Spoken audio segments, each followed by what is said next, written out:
Good morning, welcome to Scotty Cross and Wendy's World. Today we're on Spellbinders and the card creators. Now these have been around for a little while, but a lot of people don't quite understand how they work. So what it is they've got Matting Basics, and they've got a set called Matting Basics A and Matting Basics B, and these are 1/8 of an inch increment if you take one from set A and one from set B and cut. That's right. And then work your way down through the sizes. Yeah, but that's just the beginning, and we'll tell you what you can do with They also them. put them out with rounded corners. Yeah, that's nice. I like that. Create Your Life, I think a lot Project of the little Life, Project Life, the little pockets sort of thing, the nice rounded corners. Then they started to produce the filigree designs to go on the top of these layers. So that Adrian's just zooming in on just some of the designs that are out there. So anything that says A2 means that it can be designed with your basic mats to create layered cards or layered journaling sheets for your scrapbooking. So there's some really gorgeous ones out. They've got other little pieces as well that work, like for the little journal tabs, little buckles. This one's got a gorgeous little buckle as well, and the frame one, which I love. I think that's gorgeous too. So these are American sizes, but what I've done is done a sample to show how they fit on a New Zealand standard size card. So this is a New Zealand standard size folded card. Yes. This is the filigree frame. Now you can just mat that onto your card and you've got a perfect border top and bottom. What I do is slide it down and just trim off the excess. It's not going to cost you anything different to post it. Yes. It still is class, will fit into a in that it will, envelope. the C6 envelope. Yeah. Okay, so the basic concept, remember what I said, if you took one from set A, one from set B and cut, this is the look that you're going to get. So the green one's a set A. Yes. And the picture is set B. Oh, really clever. So that's 1/18 of an inch increments in your spacing. If you just take one set and cut, this is the spacing that you'll get. So that's 1/4 of an inch frame all the way around. Okay. So this, for example, is set A. Only. Cut with two different colours. Two different colours to show you, otherwise you wouldn't be able to see it on the video. Yeah. And this is set A and B combined. I really like that effect. Can you show us how to do that? Okay, so to do that effect, what you'd do is you'd take your set A, which is your base set, which is the set here. Yep. You would cut your base card, which in this case was green, and you would cut each piece in green separately as a whole piece. Okay. Then you would take set B.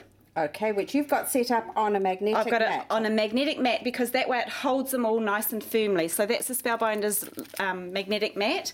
You would then take your photograph or your picture, your chosen piece of paper. I've just got one from the Mariposa stack, but this would work really, really well with a photograph. It would. It's on a scrapbook page even, not just for cards. Definitely. Yeah. So, or Dad with his big catch, you know, fish of the day. Good idea.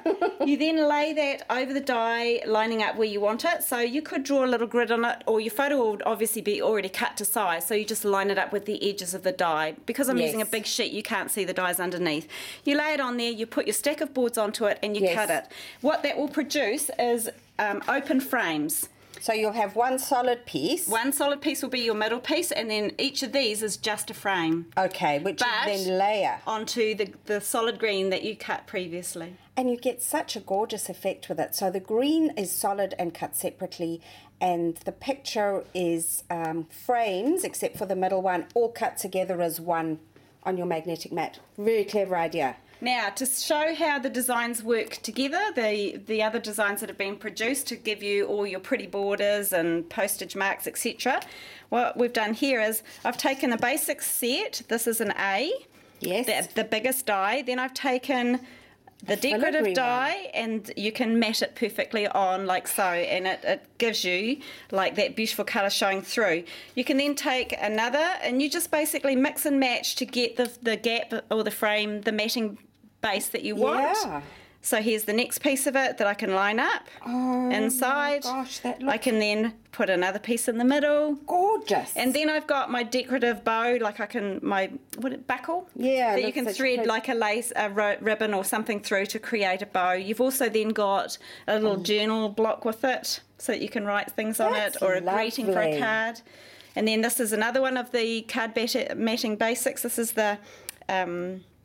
I can't remember what this one's called, Adrian. It is called polka dots. that one, that second one, is it? No, No, I think it's a lattice one. We don't actually have it there. Oh, wow, that's no good. Okay, well, that's the lattice one. But look how beautifully that mats as well. Yeah, once again, you can layer it. And this is on the card mat B. I can also take this one and layer together like this, which will give me an outside border as well as... And then it's just a matter of cutting your pieces and stacking and layering them. Yeah, and a really good idea is once you get the dies, cut them all out as a solid piece. Yes. Because then when you go to do a project, you can say, okay, I need this die, and write on the back, whoops, what they are. So I know that this is A, and I haven't written the number, but if you number your dies from the outside in, you can number them. So That's that you a good idea. You know yeah. which stack works really well with which, so when you go to cut your card out, you're all ready to go. That's great. So there's some really, really cool techniques that you can use with these card creator dies. We've used all the A2 card creator dies. There are 5x7 ones as well. And they all mix and match together and they are cool. Makes it such beautiful, even borders. I couldn't do that with a blade if I tried. There's just absolute... Well, yeah, we would have tried in the old days, 4 but hours not later. now. One quick pass of the machine and it's done. So there we go, ladies. There's another cool technique for you using Spellbinders dies. We'll see you again soon. See you soon. Bye.